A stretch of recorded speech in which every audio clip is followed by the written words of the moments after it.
that there have been so many strong indicators this month that it's something of a surprise, but there's some weather, there are strikes on the West Coast, and I think that we also have this birth-death model, a change in the procedure at the BLS. And so I think what we need to start doing with these jobs numbers, at least on the payroll side, is take the average over a few months. And if you take the average over a few months, we had a surprisingly positive one last month and a surprisingly negative one this one. But on average, it's about what we expect to be seeing because immigration has gone down by so much that break-even employment is probably in the sort of 30 or 40,000 jobs a month range. And so, yeah, I think it's consistent with everything else we're seeing, which is that the economy is really strong. Are there enough asterisks, in Jim's words, to make this number make more sense? Well, I think, Jim's right that there have been so many strong indicators this month that it's something of a surprise, but there's some weather, there are strikes on the West Coast, and I think that we also have this birth-death model, a change in the procedure at the BLS. And so I think what we need to start doing with these jobs numbers, at least on the payroll. We don't have an inflation problem, that the inflation excess is not entirely but largely a function of measurement issues. I think that the labor market can use more accommodation from monetary policy, and I don't see having a modestly restrictive stance of monetary policy as opposed to a neutral stance as being appropriate. I think being close to neutral is appropriate. And is the notion of an extended pause in itself dangerous, do you think? Is time of the essence that much? I think that the longer we run policy to be too restrictive, the greater a risk we run that we see jobs prints like we did today. I know you don't think we have an inflation problem, but WTI right now is up 10.5%. At around $90 a barrel. Is there a level where you would inflation is really, really high. Think, like this is going to have a bigger this is going to be a bigger inflationary problem for the economy? So it's a question of, one, the amount of time it spends elevated. If it spikes up and then comes down, that doesn't really leave a lasting mark on the economy. If it stays elevated for a long period of time, and we haven't got there yet, then it's the type of thing you have to think about. But also, inflation expectations are critical for judging whether or not that spike is going to pass through into broader core inflation. They've been moving up a little bit, haven't they? A little bit, but they're still consistent with inflation running pretty much at our target. They're all, other than the sort of short-term 1-year inflation expectations, inflation the is 2, 3, 5, up. 10-year inflation expectations. So that's all a lie, then they say. In ranges they've been in the last The several gaslighting months. So is really, there's really nothing bad. there's nothing in inflation expectations thus far that tells me that we're in concern of that inflation.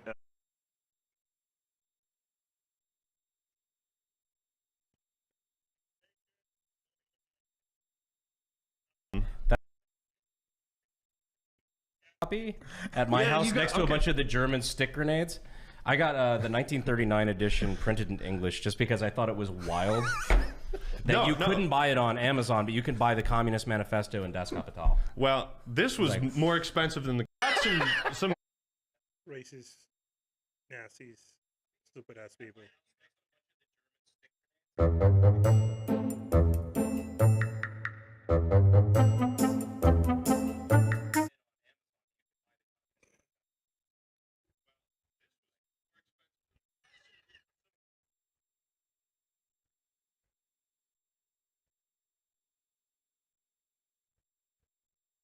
His heart, his mind, and Lord, you will guide him in these challenging times that we're facing today.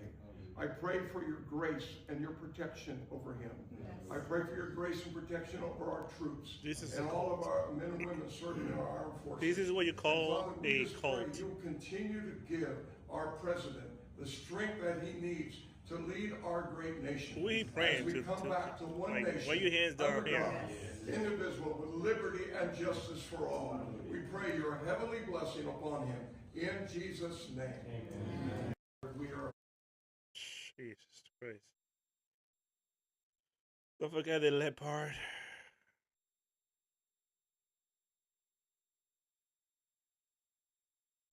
It actually takes place a lot of White House. If any interested, you continue to mark POTUS to Christianity. Sheesh. I went to bed. This is AI.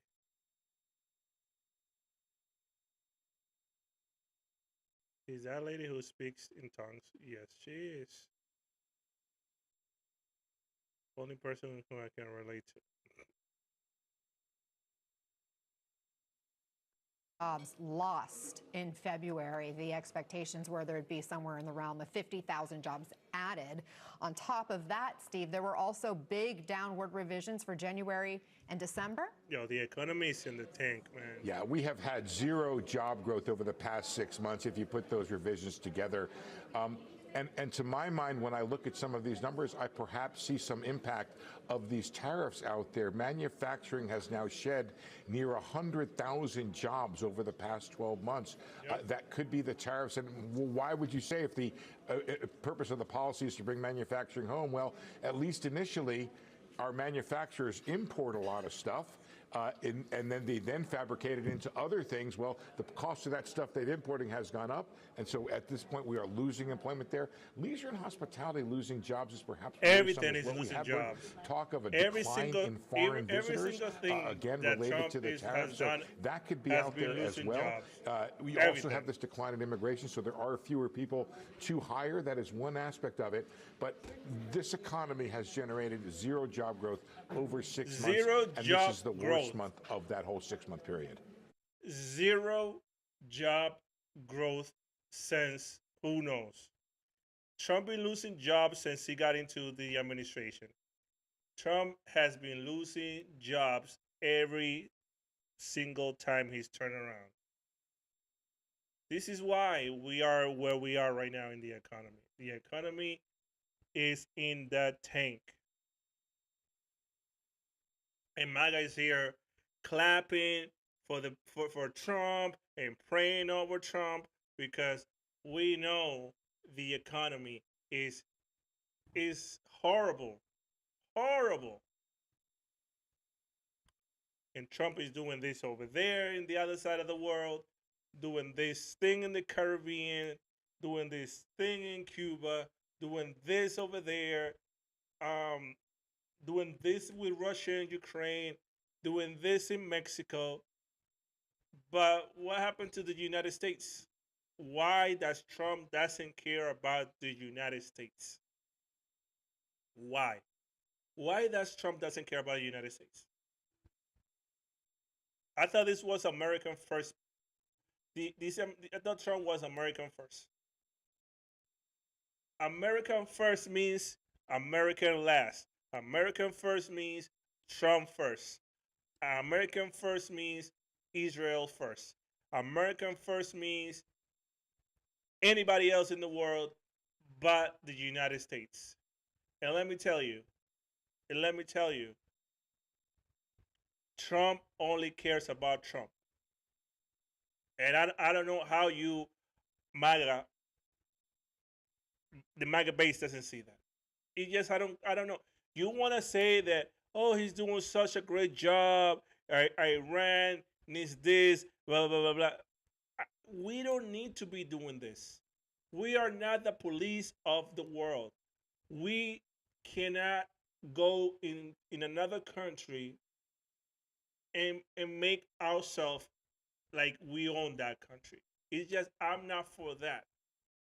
I'm not for that. I don't care what other countries does. All I care is about the United States. That's it. The United States of America. That's all I care about. If shit is not correct in the United States first, I don't care what you do outside of here, because that's waste of money, waste of time, waste of power. And that's why Trump administration is where it's at right now. In the tank. I can't wait for the midterms. The midterms are going to be just the end of Trump and the administration and everything. From now, March to November, is going to be the most chaotic administration ever in the history of the United States. Trump is not worried about the American people right now. Trump is not worried about them. Trump doesn't care about the soldiers. He doesn't care about the people. He doesn't care about the middle class. He doesn't care about the poor people. He doesn't care about the blue-collar jobs people. He doesn't care about none of them. He just cares about one person and one person only, Donald Trump.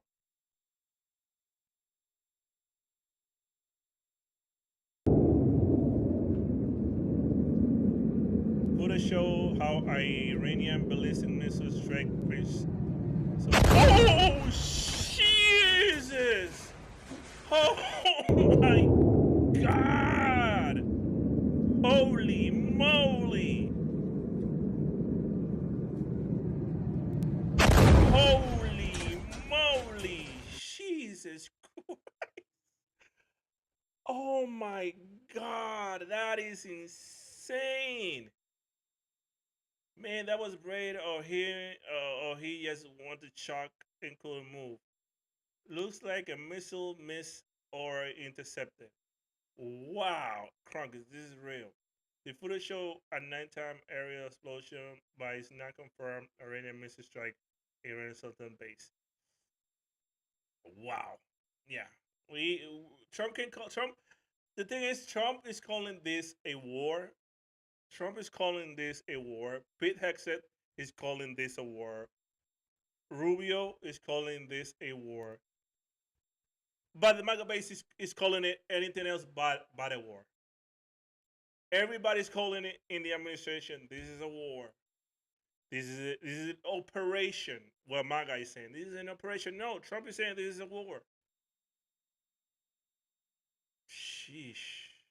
Number for February non-farm payrolls, a loss of 92,000 jobs. You can see the market reacting. We are also seeing the unemployment rate tick up to 4.4%.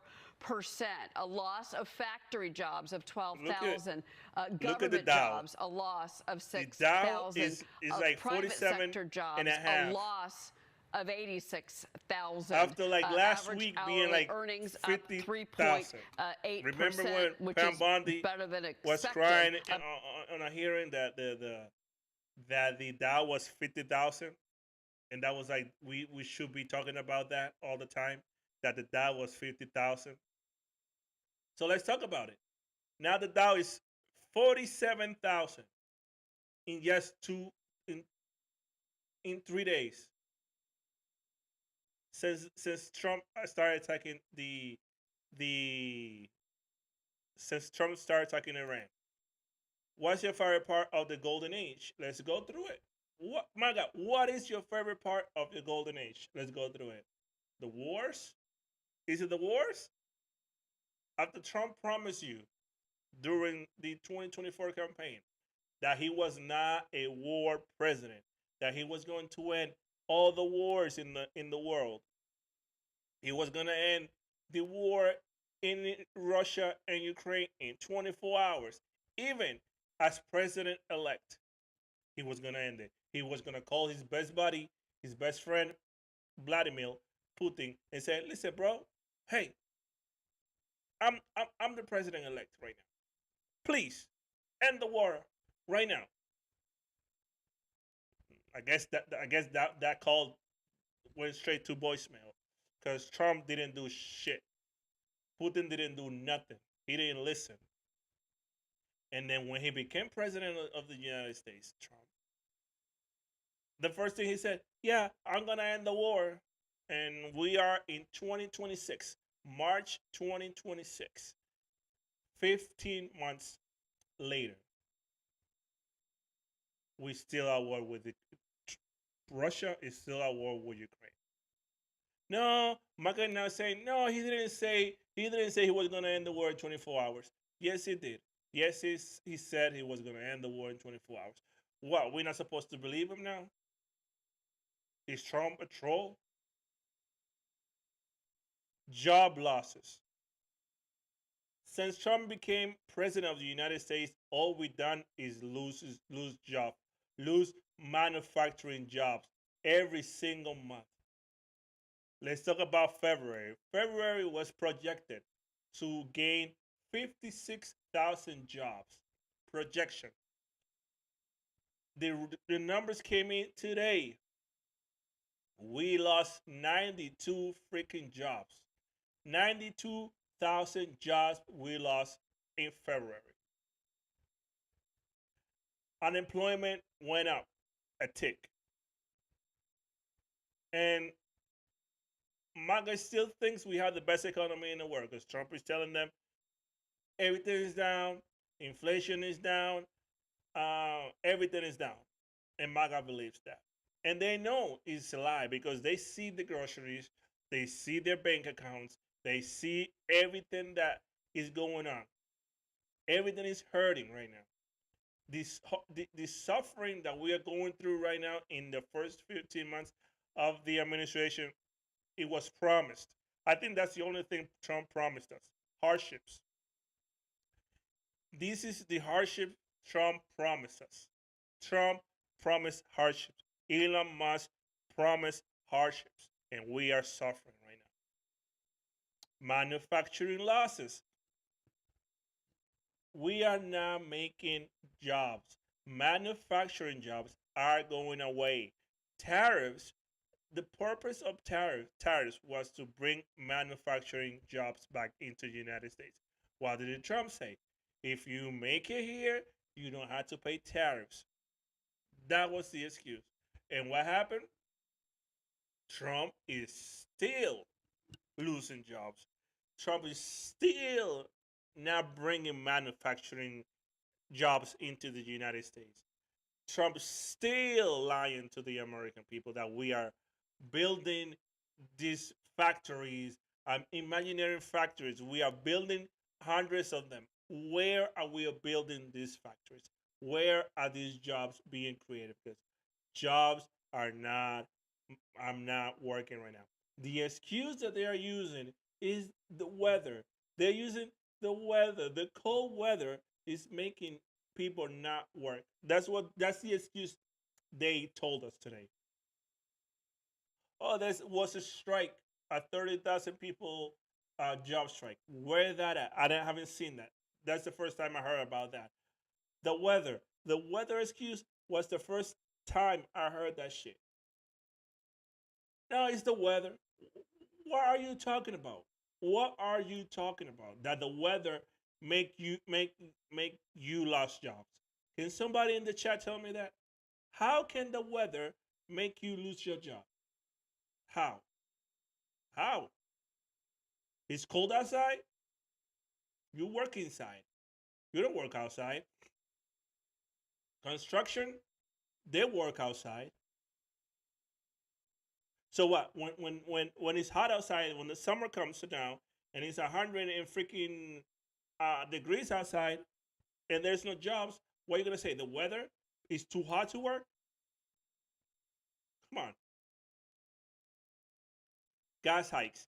Gas hikes is like since Monday, gas went up like 40 cents. Since Monday. Like 40 cents already. Trump was bragging that the gas was like $1.85 during the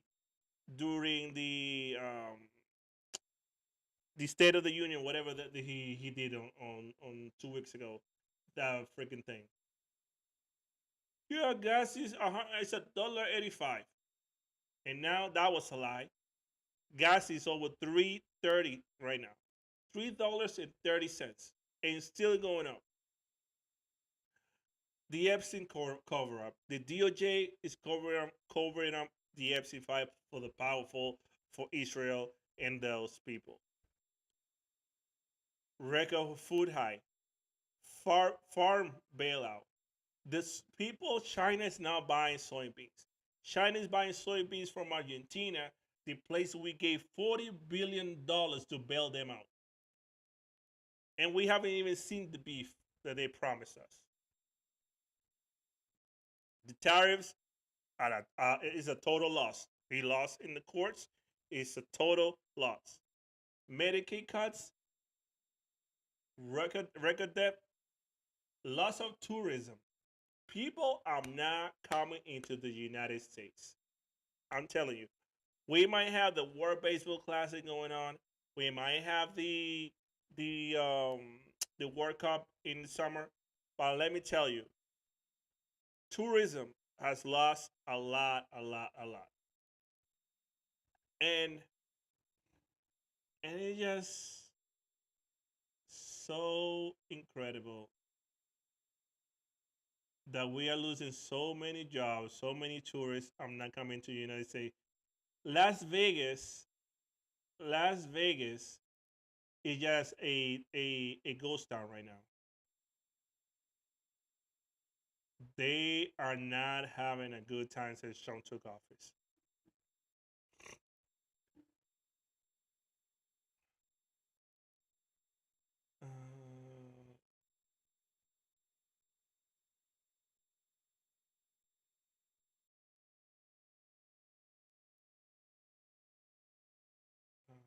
We'll get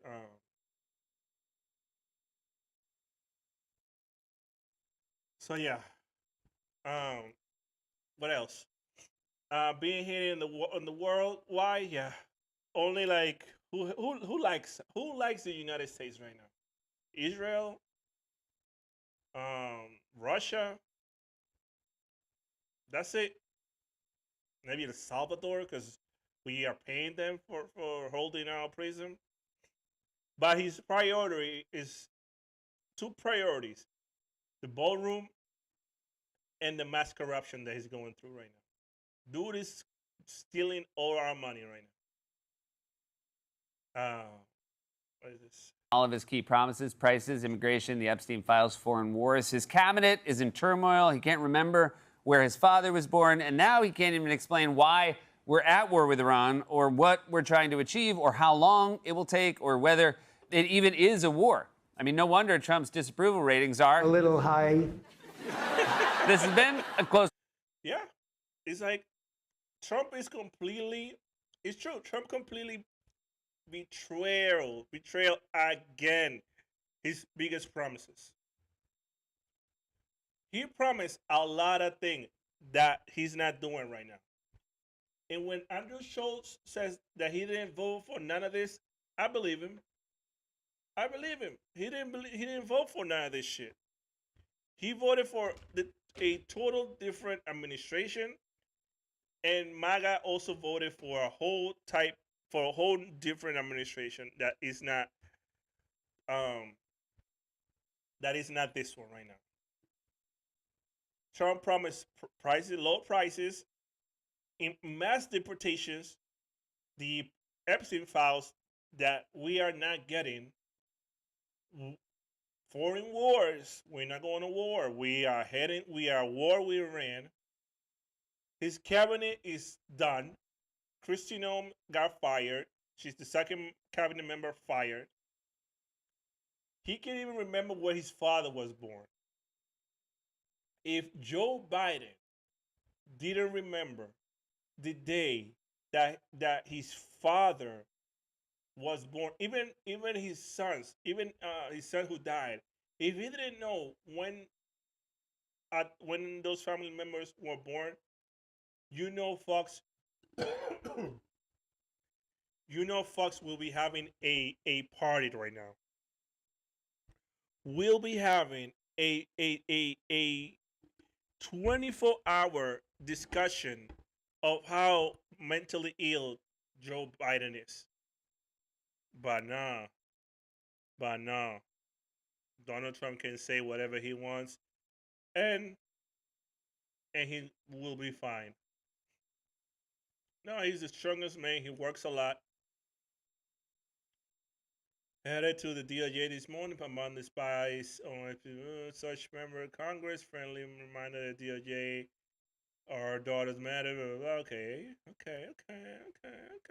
The full truth. Pam Bondi is getting subpoenaed, and I'm happy for that. She's probably going to be the next person fired. Kristi Noem gone. Pam Bondi is next. It's just happening, brothers and sisters. It's happening. It's happening. She will get the same freaking treatment Kristi Noem got in those subpoenas. And she has to come in front of Congress and testify under oath. And it's over. This administration is really sinking and is not coming back up. Every single day it gets worse and worse and worse and worse for them. Every single day. Every single hour, every single minute, every single second, every single millisecond that happens, it gets worse and worse and worse for them. Not getting the answers we need from Pam Bondi, and she might be happy to offload this to somebody else as well, because I just spent 3 hours at the DOJ this week looking on the computers at the unredacted files, and I'm finding evidence of files that they haven't released yet. And I'm going to be over there and keep digging on that. But what's going on, people? If you're here, subscribe to the channel, please. Leave a like to the channel. They're all out. Todd Blanche came here, out, Pam Bondi came, and they're not. Just like, don't lie to me. Like, I don't like being lied to. Appreciate That's you why a lot. Republicans are probably going to lose the House.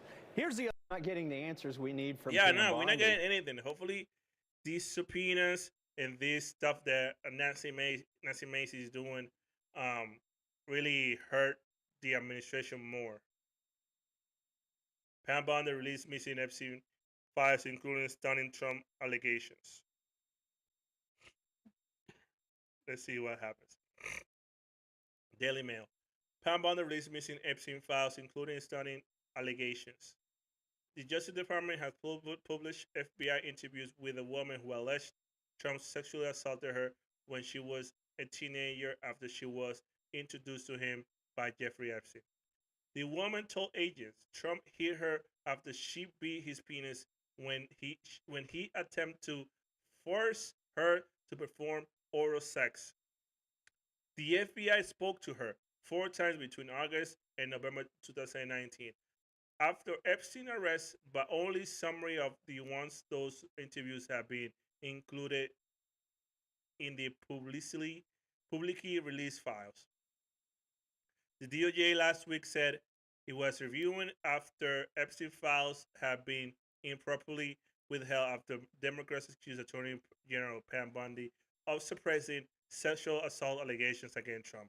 Bondi was subpoenaed by Congress on Wednesday as a Republican House Oversight Committee broke ranks aimed on mounting frustration at the handling of the Epstein files from the president's own party. So it wasn't us, it wasn't Democrats who wanted this thing to come out. It's their own freaking party. It's the own freaking MAGA base that want this shit out no matter what.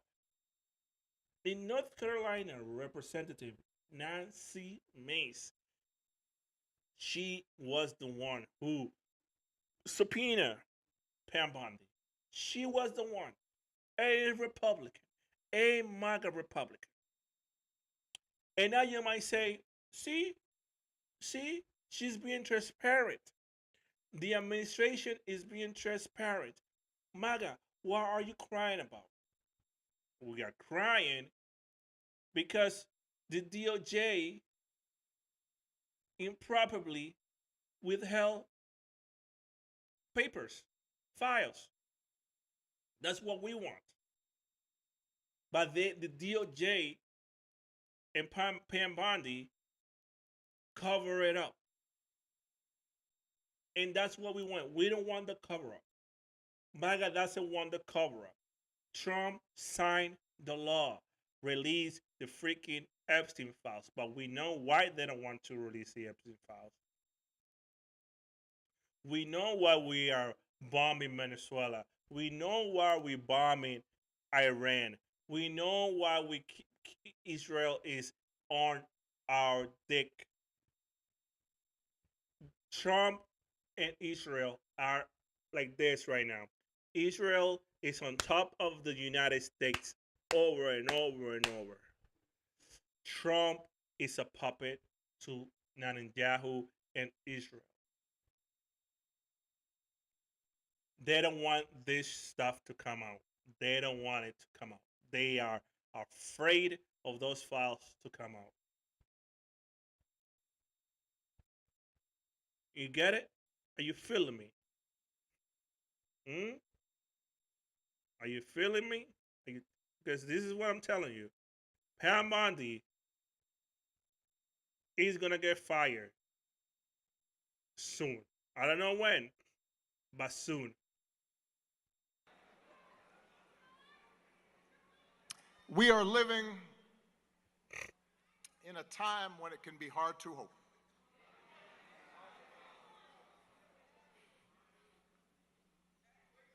Each day we wake up to some new assault on our democratic institutions. Another setback to the idea of the rule of law. An offense to common decency. Every day you wake up to things you just didn't think were possible. Anything is possible in this administration. Each day we're told by those in high office to fear each other and to turn on each other, and that some Americans count more than others, and that some don't even count at all. Everywhere we see greed and bigotry being celebrated, and bullying and mockery masquerading as strength.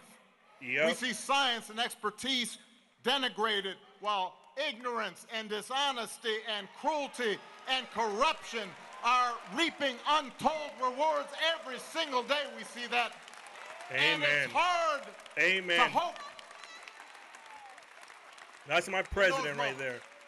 That's my leader right there. That's my guy right there. So it may be tempting to get discouraged. No, we're not getting discouraged. Given to cynicism. It may be tempting for some to compromise with power and grab what you can. Steal what you or can. Even for good people to maybe just put your head down and wait for the storm to pass. No, we're not bowing down to Trump. We're not doing that. But this man, Reverend Jesse Lewis Jackson, inspires us to take a harder path.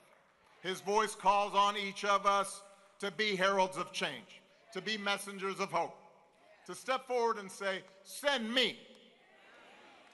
Wherever we have a chance to make an impact, whether it's in our school, or our workplaces, or our neighborhoods, or our cities. Not for fame, not for glory, or because success is guaranteed, but because it gives our life purpose. Because it aligns with what our faith tells us God demands. Yep, Christians. And because Real if we Christians. don't step up, no one else will. How fortunate we were that Jesse Jackson answered that call. What a great debt we owe to him. May God bless Reverend Jackson. Amen. May he rest in eternal peace. Rest in peace. God bless you. Amen. God bless you, Mr. President. One of the greatest presidents of the United States. Even top 3. Top 3. Because we have confirmed reports from U.S. officials that Russia is providing intelligence to Iran to help it target U.S. assets in the region. I'm sure this is something that does not please the president whatsoever. Has he spoken to Putin about it? Well, look, I'll leave that to the president to answer himself. But what I will tell you, John, we don't comment on intelligence reports that are leaked to the press. Whether or not this happened, frankly, it does not really matter because President Trump and the United States military are absolutely decimating the rogue Iranian terrorist regime. Yeah. Thanks for having me. I wanted to Russia, this afternoon. Russia sharing intelligence with Iran doesn't matter to us. We don't care. Because we don't know what we're doing. Dear Press Secretary, tell Lou, you need to apologize to the ridiculous statement. Why won't you condemn Russia for helping? The Russian intelligence info helped Iran kill 6 U.S. soldiers, hit 11 bases, hit us embassies and consulates, hit U.S. allies. Yes, everything. All that shit happened. That's why she doesn't want to talk about it. She doesn't want to talk about real stuff. Even Fox News is on it. But she doesn't want to talk it. She just said, we don't care whether or not this happened. Frankly, it doesn't really matter. So, basically, it did happen. It did happen. And they just don't give 2 Fs. They don't care. Yo, we are living this timeline. The timeline that we are on is really a timeline that sucks. Really sucks. That's where we are right now. But hey, it is what it is, right? Surrender. Is he saying that the regime has to fully relinquish control? What the president means is that when he, as commander-in-chief of the U.S. Armed Forces, determines that Iran no longer poses a threat to the United States of America and the goals of Operation Epic Fury has been fully realized, then Iran will essentially be in a place of unconditional surrender. Whether they say it themselves or not, frankly, they don't have a lot of people to say that for them because the United States and the state of Israel have completely wiped out more than 50 leaders of the former terrorist regime, including the supreme leader himself. So Israel, like, this is, oh yeah, she just said it. She just freaking said it. The United States and Israel just eliminated 50 people of the government of Iran. This administration is doing Israel bidding. Incredible. It remains absolute bonkers that we launch a full-scale attack on another nation on demand is unconstitutional surrender without going to Congress, without trying to really the American people behind the fight. That's not just dangerous or our service member, but could all cost civilian their lives in terror attack and could impose economic pain. Like if Iran attacks the United States on soil here in this country, you know the excuse will be? You know what the excuse will be? Joe Biden's fault.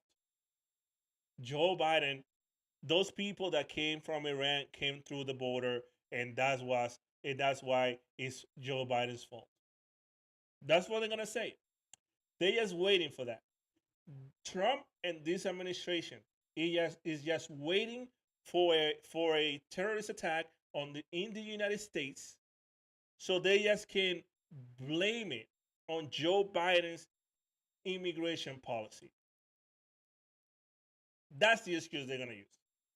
Not because Israel told Trump right there, attack, and they jump and attack Iran. Nah, that's not Trump's fault. No. It's because Joe Biden let them in the country, and they are here in the country right now, and they attack us. And that's why it's Joe Biden's fault. If we know they are here, right? Why hasn't the FBI has? Oh wait, the FBI. We know who controls the freaking FBI, right? We know who controls the FBI, right? Do we know? I know who controls the terrorist department in the FBI. He was a former, he was just a salesman, and Trump picked him up from the streets. He's like a 26-year-old guy that he picked him up from the street, and he's in control of the terrorist attacks in the FBI. We know Kash Patel is just wandering around, flying in the jets, going to Italy, celebrating with the hockey team, living his best life. We can't even find this freaking old lady that disappeared like last month. We cannot find her. The FBI, Kash Patel, can't find a freaking lady who disappeared in the middle of the night. And now we are just waiting for a terrorist attack to happen so we can just blame it on Joe Biden. He's going to come out. Kash Patel is going to come out as soon as this happens. Kash Patel is going to come out with his FBI jacket. The first words that are going to come out of his mouth are going to be like this. This is all Joe Biden's fault. This terrorist attack happened because Joe Biden open border policy. That's the excuse. Of his generation. so many extraordinary civil rights leaders in the late 50s and 60s, that Joshua generation, he instinctively understood that individual success meant nothing unless everybody was free. So he became inspired by the bus boycotts in Montgomery. He led 7 black students into the whites-only library, sitting down and getting arrested for reading. Think about that. The library closed, but then it reopened. And when it did, it was open to everyone. Send me, Jesse said, even as a young man, and the world got a little bit better. By the time Reverend Jackson graduated from college, he had attended Chicago Theological Seminary. He knew the nature of his calling, and he became, as everybody knows, the youngest member of SCLC, assigned to lead Operation Breadbasket here in Chicago, right around the time that Isaiah Thomas is talking about. And it was during this period, and especially after Dr. King's death, when the optimism of the early movement had begun to fade, and leadership had begun to fracture, and when the country seemed to have grown bored, gotten weary of the idea of justice and equality, and moved on to other concerns, that Reverend Jackson rose above despair and kept that righteous flame alive. Through Operation Push, he led boycotts and challenged corporate policies around hiring and contracting, recognizing that civil rights without economic justice was an empty promise. He backed unions in their organizing efforts and activists in fair wage campaigns, understanding that if the have-nots and the have-little bits ever learned to make common cause across racial lines instead of fighting each other over breadcrumbs, he invited us to believe in our own power to change America for the better.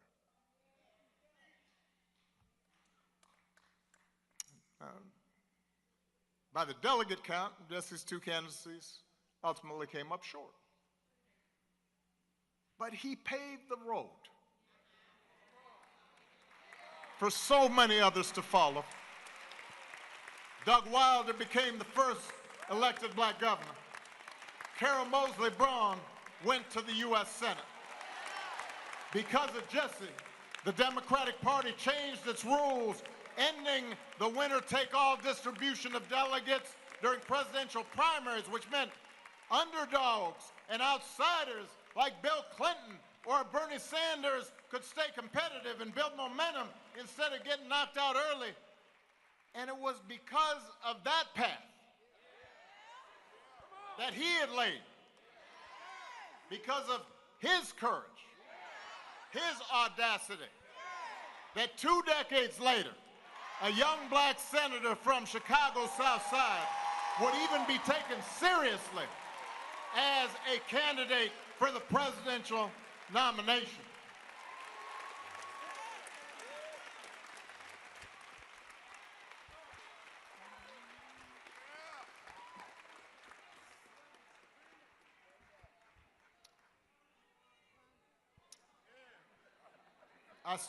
I still credit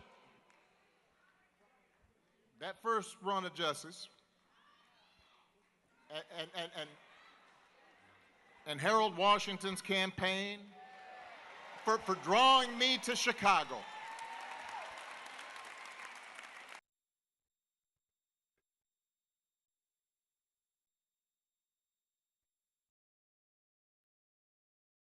Jesse Jackson. Yeah, he ran for president. War. It seems like everything on X is everybody's going at each other. Any message to both sides of the aisle? I would just remind people X is not real life. This president lives in the real world. X and is with not respect real to life. MAGA, President Trump is the leader of MAGA. He's the creator of the MAGA movement. And there is nothing more America first than taking out terrorists who have maimed and killed our own servicemen and women, who chant death to America and who pose a threat to the homeland. And so President Trump is a leader of the peace through strength foreign policy doctrine. He attempted peace through diplomacy exhaustively and extensively with the rogue Iranian regime. And so they have been struck with the strength and the sheer might and will of the United States Armed Forces. And President Trump has proven he's a man of his word. If you go back and look, not just over the past year as president, but in his first term and in many years in his private life as well, when he has said that the Iranian regime can never obtain a nuclear bomb, well, now he's finally acting on it, and he has the courage to do what so many presidents in the past did not. We'll see you guys later. Bye. She's like, she has told you the biggest sack of shit of lies ever. Like, all that, MAGA is whatever Trump said it is. The amount of contempt these people have for Trump voters far outpaces the invented contempt that liberals, elites are supposed to have for them. That's such a suck of shit. There's nothing more American than starting a new wars. The way the administration speaks in public about the war that's not a war but still a war is appalling. Like, everything they say is just a lie, and MAGA eats it every single time. Every single time Trump eats that lie alive. Next DHS Secretary, can you talk a little bit about the rationale for the choice, why Mullen was the best candidate in his eyes, and also your message to congressional Democrats who continue to keep the DHS unfunded? Yeah, well, Senator Mark Wade Mullen has been a strong friend of the president and a big supporter of the president's immigration policies. Not only that, he's exceptionally talented, qualified, and I know well respected by his peers on Capitol Hill from both sides of the aisle. So we look forward to his expeditious confirmation, and I know the White House will be working with our counterparts in the Senate to make Mark Wade won't pass. Expedite? Come on. Sheesh. Yeah. Qualified. Only qualification here, whatever do Trump is whatever kisses his ass. He's a butt kisser. He just got the job because he was on TV kissing Trump's ass 24/7 auditioning for the job. That's all it is. Okay? So with that, I'll leave this video here, live streaming, first time, second time, third time. Follow me, leave a comment, share with your friends, hit the notifications, leave a comment, leave a like. Come on. Follow my account. DJ Omega MP. See you on the next video. Peace.